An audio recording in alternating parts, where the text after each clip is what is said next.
Hello my dear friends, you're in the Military Summary channel, and this video we're going to discuss the most important events that took place during the previous 12 hours. We have lots of very interesting updates, so let's start. First part of the video we're going to discuss the situation in Ukraine, and during the second part of the video we're going to talk about the Mid-East escalation. Now let's return back to Ukraine and let's discuss the situation in the Sudzha direction, where the Russians continue their offensive operation. As a result of the first phase of Russian offensive operation, they managed to restore control over more than 85 or even 90% of the Sudzha region, or the territories that were occupied by the Ukrainians during their offensive operation that had been taking place since the August of 2025. And as for the, let's say, 16th of March of 2025, the Russians managed to cut the Ukrainian positions on the territory of Sudzha region in two pockets. The first pocket includes two settlements, the settlement of Gogolevka and the settlement of Oleshnya. And currently there are very heavy clashes for this territory, and the Russians during the previous 12 hours managed to improve their positions. First, let's compare the map between the dates. For example, this is the situation on the ground by the end of the 15th of March of 2025. As you can see, by the end of the 15th of March, we received first reports that the Russians entered the settlement of Gogolevka and that the Russians just finished the battle for the settlement of Rubanshchina. As for the beginning of the 16th of March, several more neutral and pro-Russian resources confirmed additional progress on the ground by the armed force of Russian Federation, and several pro-Russian resources also confirmed that by the morning of the 16th of March of 2025, the Russians managed to take under complete control the settlement by the name of Gogolevka.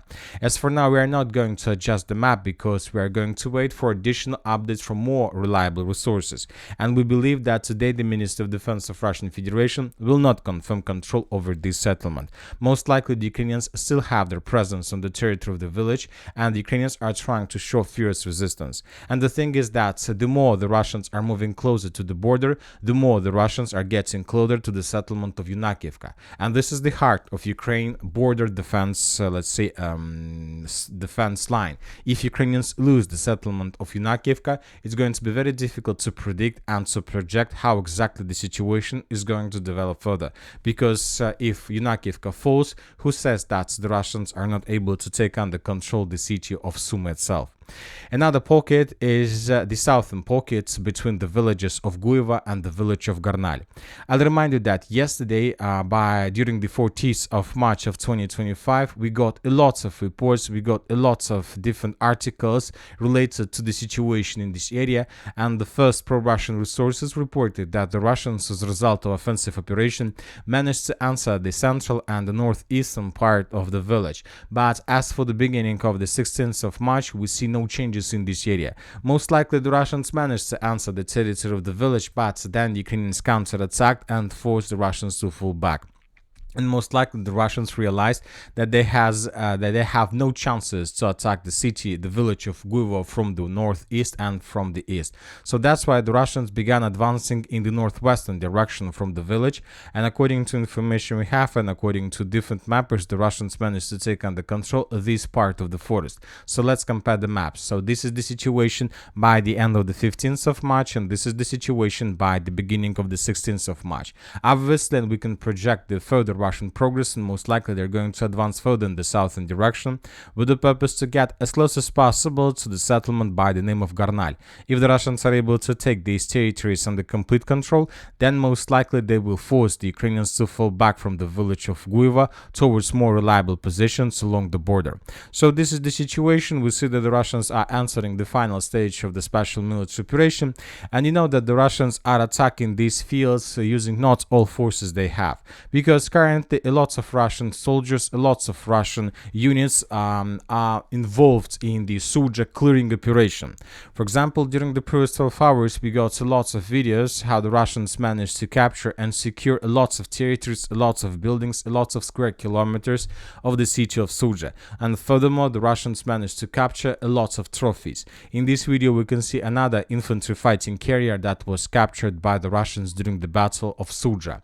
For example, in this video, we can see how the Russians, as a result of clearing operation, managed to discover huge hunger on the territory of Sudzha, where we can see lots of Western equipment, lots of vehicles, lots of tanks that, as you can see, were damaged during the battle for Sudzha. And of course, the Russians now need to spend lots of time to secure this territory and probably to evacuate these trophies. Furthermore, the Russians once again continue clearing operation. Lots of buildings were abandoned and left by the Ukrainians. There were lots of traps, lots of mines.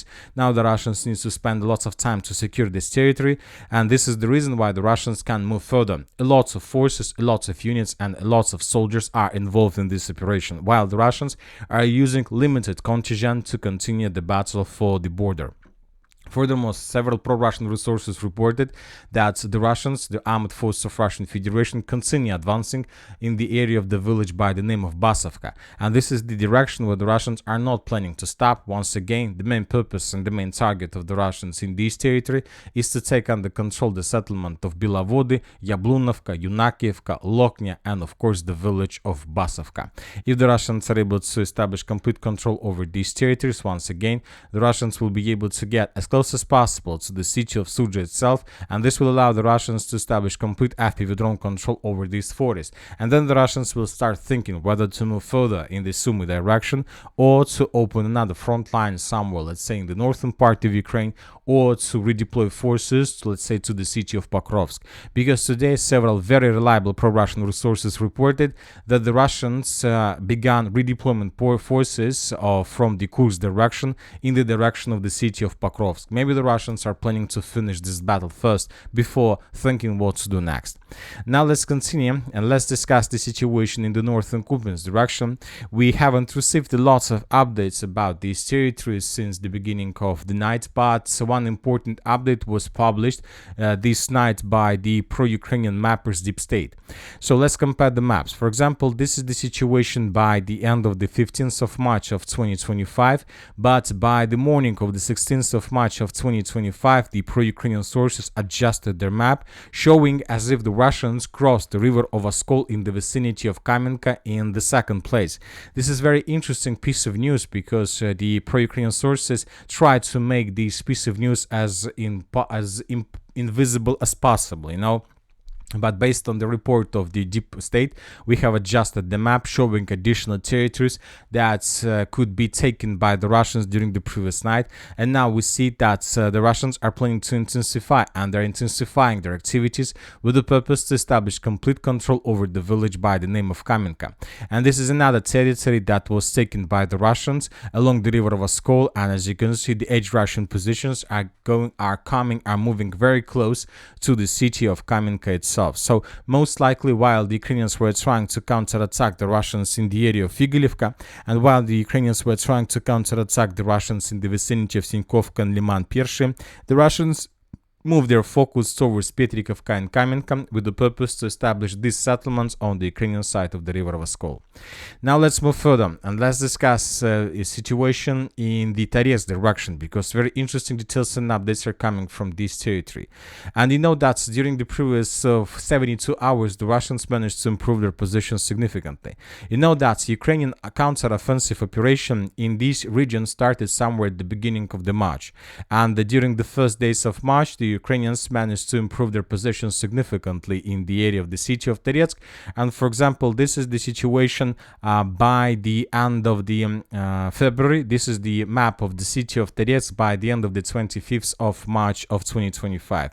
As you can see, most of the territories were under complete Russian control, but on the 26th of March, the Ukrainians began their greatest counter-offensive operation in the city of Toretsk that allowed them to restore control over 30 or even 40% of the northern part and the southwestern part. We're talking about the Zabalka micro-district.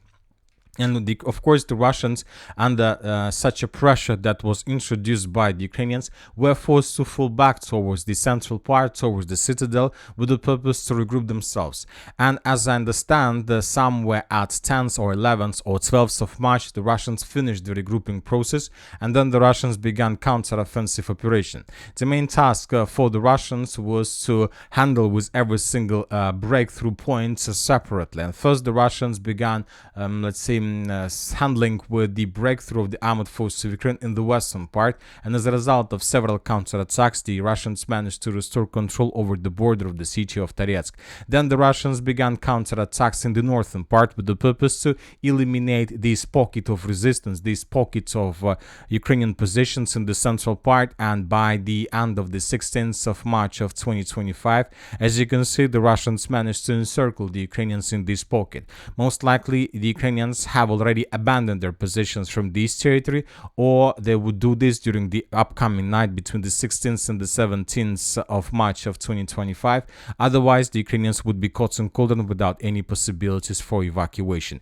After the Russians finish the battle for this pocket, most likely the Russians will continue their attempts to restore positions in the western and the southwestern parts of the Zabalka micro-district. Now let's move further and let's discuss the situation in the Zaporizhzhia direction, where the Russians continue their offensive operation. During the previous 24 hours, we received additional updates about the situation on the ground, and everything tells us that the Russians are planning to continue their offensive operation further. The Russians see that Ukrainians have no operational reserves in this area, and the Ukrainians still haven't decided where to send forces from the Kursk direction. Either the Ukrainians should keep their forces there, or they should redeploy their forces, for example, in the direction of the city of Pokrovsk or in the direction of the Zaporizhzhia. And I'll remind you that during the first minutes of this video, according to different pro-Russian resources, some soldiers, some groups, some brigades from the Kursk direction were redeployed to the city of Pokrovsk. But at the same time, we see that the Russian continuous pressure in the Zaporizhzhia area. And for example, today several sources reported that the Russians answered the settlement of Mali Sherbaki, and currently there are very heavy clashes for this territory. Furthermore, several sources reported that the Russians also answered the settlement of Stepova. As for now, we can't say for sure whether the Ministry of Defense are going to confirm control over both villages, or we are not going to say that the Russians will publish some geolocations that can confirm this, but everything tells us that most likely during the next week or two, the Russians will take these villages under complete control, and then the Russians will have possibilities to advance further in the northern direction. The situation for the Ukrainians is very difficult because the main purpose of the Russians is to dig as deep as possible towards the main supply lines that go in the direction of the city of Orekhov. If the Russians can cut N08 road with establishing complete FPV drone control, then the Russians will be able to begin the battle for the city of Orekhov itself. So as you can see, the situation for the Ukrainians is getting worse and worse, despite the fact that that Zelensky believes that nothing critical is happening. For example, Zelensky stated that Putin is lying to everyone about the situation on the ground, especially about what's happening in the Kursk region where our Ukrainian forces continue their operations. Zelensky pretends Kursk is still a real front. So this is the situation in this area. Now let's talk about the Middle East, where according to information we have, the United States of America started their military actions. Very interesting and special military actions. Let's discuss them in details because this is very interesting information. The President of the United States of America, the 47th President, published an article, very interesting post in his social network. Today, I have ordered the United States military to launch decisive and powerful military action. So as you can see, not a special military operation, but just a very interesting title, military action, against the Houthi terrorists in Yemen. They have waged an unrelenting campaign of piracy, violence, and terrorism against American and other ships, aircraft, and drones. And then the 47th President of States were talking a lot about the previous President of the United States of America, about Joe Biden, about the terrorist actions carried out by the Yemeni terrorists. And after that, in the final part, he made very interesting statements regarding Iran and regarding Houthis themselves. To all Houthi terrorists, your time is up and your attacks must stop, starting today. If they don't, hell will rain down upon you like nothing you have ever seen before. So that part was related to the terrorists recognized by the United States of America. And as for the Iran, support for the Houthi terrorists must end immediately. Do not threaten the American people, their president, who has received one of the largest mandates in the presidential history of worldwide shipping lanes. If you do, beware, because America will hold you fully accountable and we won't be nice about it. So, and after these statements, we start receiving the first updates and first pictures published published by the United States of America, by the official channels. For example, in this post, in these photos and pictures, we can see that U.S. Central Command has released footage of FA-18 Super Hornets taking off from the air carriers U.S. Harry S. Truman, which carried out strikes in Yemen today. So in this video, we can see the moment, the process, how the U.S. began bombing the terrorist organizations on the territory of Yemen.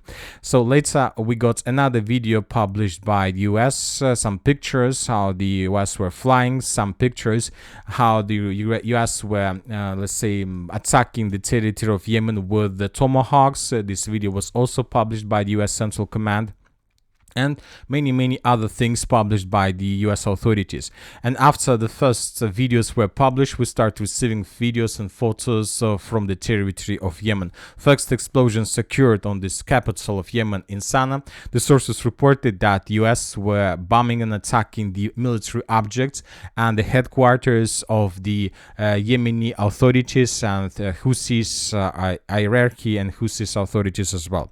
So according to information we have, the United States of America are not going to stop today. They will continue until complete victory. And this is the fourth state, this is the fourth proxy Iranian state, let's say, under attack of the Western countries. I'll remind you that since the previous year, the first proxy that was damaged completely and destroyed by the coalition is Gaza. Then there was clashes in Lebanon. Then Syria fell, and now we see that the Western countries began attacking another pro-Iranian proxy in Yemen, and with the fall of Yemen, most likely the focus of the Western countries can turn towards the Iran itself.